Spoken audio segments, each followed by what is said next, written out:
Un jour, nous dit Anas ibn Malik, le prophète a fait un sermon, et il dit, je n'ai jamais entendu un sermon aussi éloquent, aussi fort. Et le prophète leur a dit, si vous saviez ce que je sais, vous ririez peu et vous pleureriez beaucoup. Si vous saviez la gravité de l'enfer, la dureté du châtiment, si vous saviez tout cela, vous pleureriez beaucoup et vous ririez peu. Et là, les compagnons, ils ont couvert leur visage et ils se sont mis à pleurer tout en couvrant le son de leurs pleurs. Chers musulmans, la question qu'il faut se poser maintenant, quel est le mérite de pleurer par crainte d'Allah? Et pourquoi est-ce que ces gens du paradis, lorsqu'ils étaient sur terre, pourquoi est-ce qu'ils pleuraient par crainte d'Allah?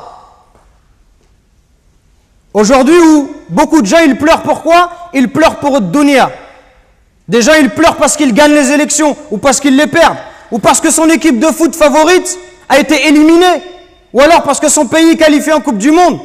Ou pire que cela encore, quand il y a l'hymne national, avant un match de football, et tu le vois, il est debout, et il est concentré, il a les larmes aux yeux, et il te dit, j'ai des frissons. Aujourd'hui, on a des frissons pour ce genre de choses. Illa man rahimallah. On a des frissons quand on voit le drapeau de son pays, quand on les voit jouer en Coupe du Monde, quand on entend l'hymne national, on tremble. Et quand on entend la parole d'Allah Azza wa Jal, on ne tremble pas, on n'a pas de frissons, on n'est pas touché, on n'est pas ému. Sachez que celui qui pleure par crainte d'Allah, sachez qu'Allah Azza wa Jal, il aime cette goutte, il aime cette larme qui coule sur ton visage. Aujourd'hui, la vie d'ici-bas, elle prend trop de place. On aime trop de dunya, on aime trop l'argent. Au point où même quand on fait la prière, avant la prière, pendant la prière, après la prière, on pense qu'à l'argent. Les commerçants, ils pensent à leur business. Est-ce qu'il tourne, est-ce qu'il ne tourne pas? Et chacun, il est préoccupé par sa voiture, par ses enfants, etc., etc. Au point où cette prière, elle n'a plus de saveur. Elle devient thaqilatun ala an-nufus. Elle devient une lourdeur pour les croyants, une lourdeur pour les âmes. Cette prière, on ne la goûte plus, ça devient un fardeau dont on veut se débarrasser. Le prophète alayhi salatu wassalam nous dit, il n'y a rien de plus aimable à Allah Azza wa Jal que 2 gouttes et 2 traces. Et parmi ces gouttes, il a cité une larme versée par crainte d'Allah.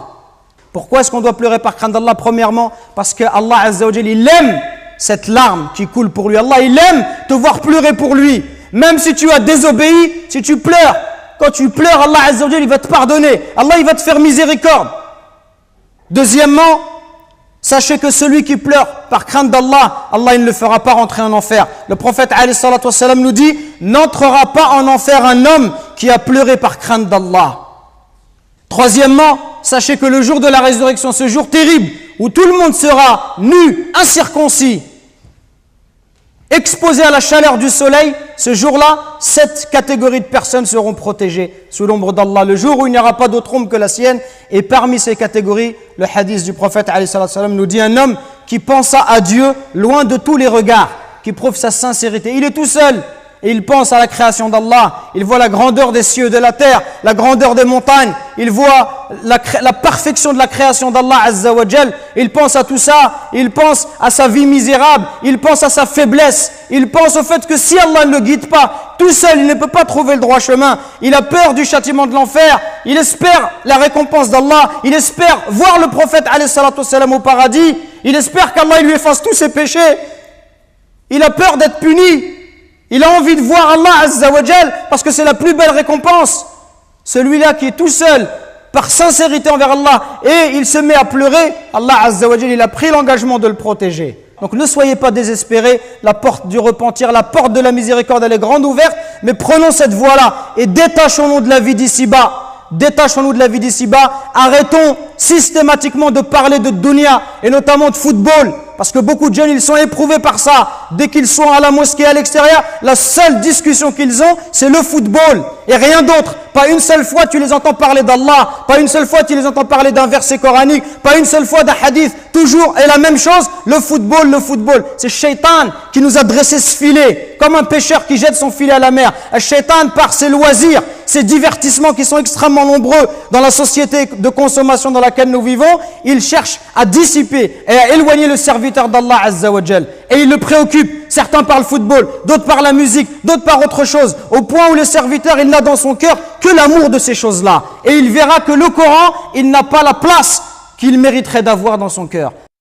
Nous récoltons vos dons pour la construction d'une nouvelle mosquée à Longjumeau. Walillahi alhamd. Barakallahu fikum, qu'Allah il accepte ces dons de votre part. Et continuons, Inch'Allah. Et bi'idhnillah, dans pas longtemps, on espère avoir de bonnes nouvelles. Qumu ila salatikum yarhamni wa yarhamkumullah.